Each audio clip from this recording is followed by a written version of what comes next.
Boletus pulverulentus, bolet pulvérulent. Ce champignon appartient à l'ordre des bolétales. Il possède un hyménophore à tube long, mou et facilement séparable de la chair. Son stipe est cylindrique, c'est Boletus pulverulentus. Le chapeau peut mesurer de 3 à 10 cm de diamètre.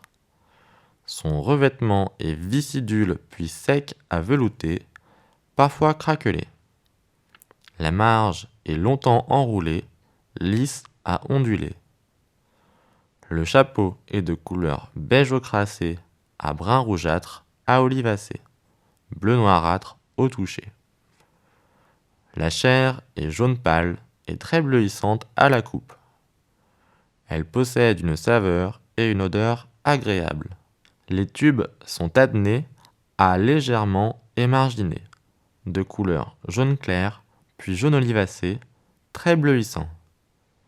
Les pores sont concolores au tube, bleuissant immédiatement au toucher. Les spores sont fusiformes. La sporée est de couleur brun-olive. Le stipe est cylindrique ou en pointe à la base, fibrillo-floconneux. Il peut mesurer de 3 à 8 cm avec un diamètre de 2 à 3 cm. Il est de couleur jaune, envahi de brun rouge par la base, bleuissant. Le stipe ne possède pas de réseau. Boletus pulverulentus est retrouvé sous feuillus et sous conifères, plutôt sur sol non calcaire. Ce bolet pousse en été et en automne.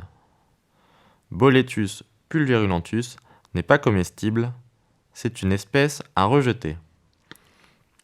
Remarque. Boletus pulverulentus ressemble sensiblement à un Xerocomius. Il peut donc être confondu avec certains champignons de ce sous-genre comme Xerocomius ichnusanus.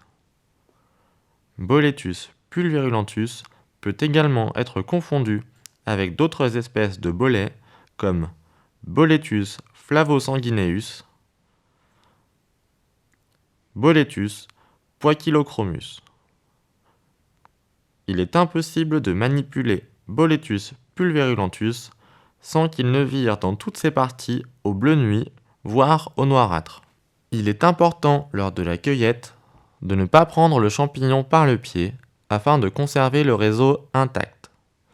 Nous vous conseillons de systématiquement conserver 1 ou 2 exemplaires crus au frais pendant les 3 jours suivant le repas, quel que soit le champignon que vous pensez avoir consommé, afin de pouvoir le faire déterminer précisément en cas d'intoxication.